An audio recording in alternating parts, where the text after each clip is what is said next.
Saudara-saudaraku, kita hari ini kembali untuk berjumpa dan tentu saya mengusik ketenangan di ruang bahagia saudara-saudaraku. Ini sekedar untuk membagi pikiran tentang menulis itu adalah siapa saja bisa.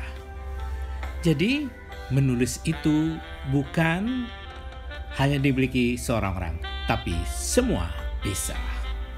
Ada disclaimer yang saya suguhkan hari ini bahwa apa yang ada di dalam slide ini, gambar-gambar visual atau grafik artis yang ada di dalamnya, semuanya bukan karya pribadi saya, melainkan unduhan dari dunia maya. Oleh karenanya saya mengucapkan terima kasih kepada kawan-kawan yang telah mengkreasi.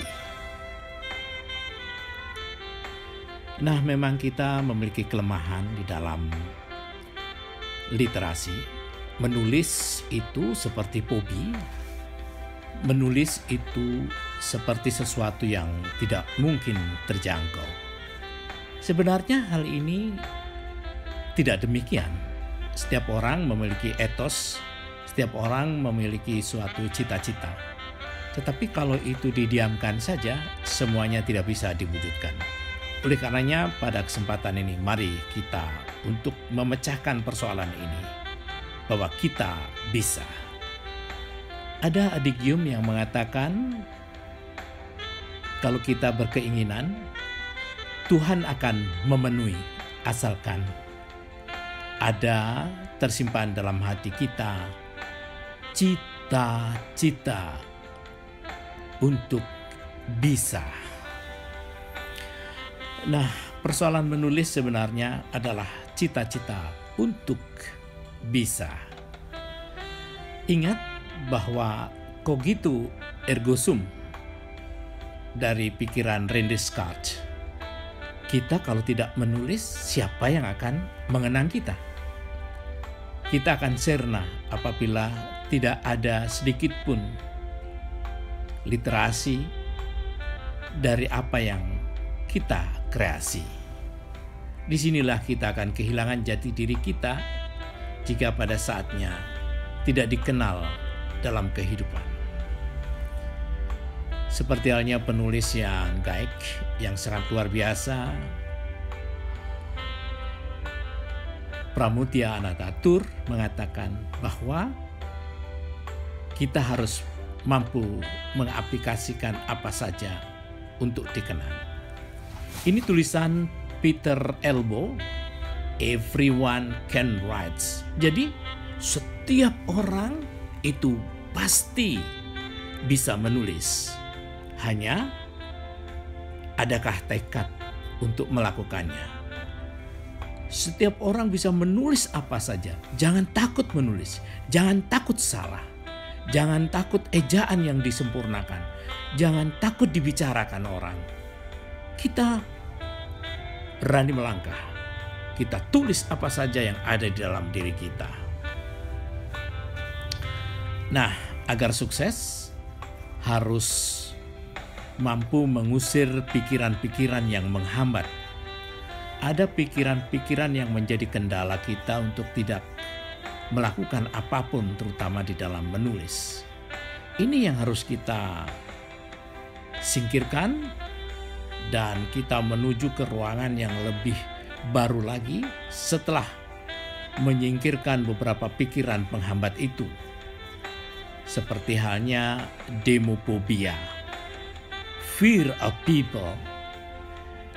Ya, kita kadang-kadang ketakutan apa yang kita tulis, takut dilihat orang.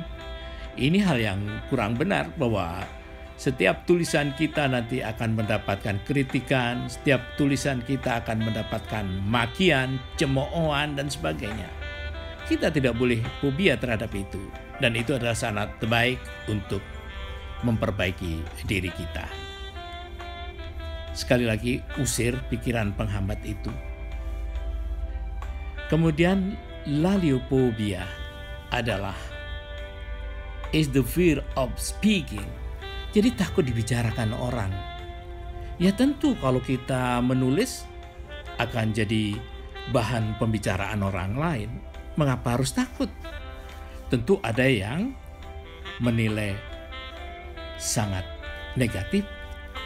Namun pada saatnya pujian pun akan tiba.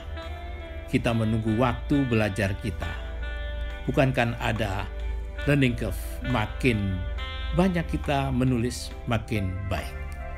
Kemudian ada kata gelophobia, adalah fear of the ridicule. Jadi kita takut untuk berbuat sesuatu karena takut adanya sindiran-sindiran terhadap apa yang kita tulis. Ini juga tidak benar. Kita harus berani melakukan itu.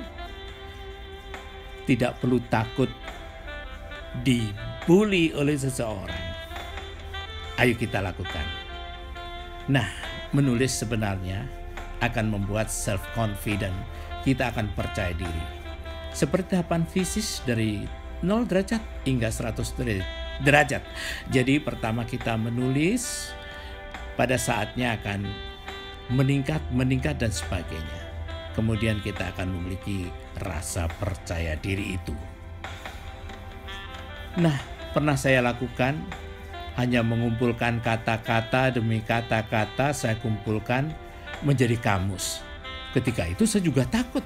Akhirnya saya beri judul kamus tapi bukan kamus. Namun sekarang ini menjadi sebuah hal yang booming, bahkan pertama kali lahirnya kamus Indonesia Filipina itu.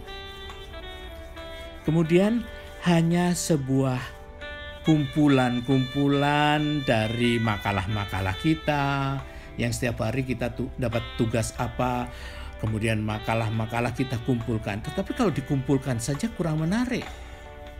Masa akan ada buku berjudul kumpulan makalah? Maka agar lebih seksi kita beri nama Kumala Seksi. Kumpulan makalah yang telah terseleksi. Siapa yang menyeleksi? Ya, kita sendiri. Kita harus bisa. Dan ingat bahwa kini apa yang kita kumpulkan, makalah-makalah yang menjadi Kumala Seksi, kumpulan makalah seksi itu menjadi tempat untuk kita berbagi. Share the others. Ya, berbagi kepada yang lainnya. Itu yang terjadi. Kalau kita tidak menulis apapun, kita tidak akan bisa berbagi apapun. Kemudian tentu bisa juga kalau tulisan sebagai trauma healing. Suatu misal sering dimarahi dosen ketika kuliah dulu, maka kita tulis. Tapi bukan menulis tentang kejahatan seorang dosen, tetapi adalah nilai-nilai positif yang kita dapatkan ketika mendapatkan trauma karena dosen itu. Jadilah tulisan yang sangat menarik. Kemudian juga self-expression adalah ekspresi diri kita. Tulisan adalah ekspresi diri kita. Mengapa tidak kita mulai sekarang? Ayo kita mulai sekarang. Sampai jumpa.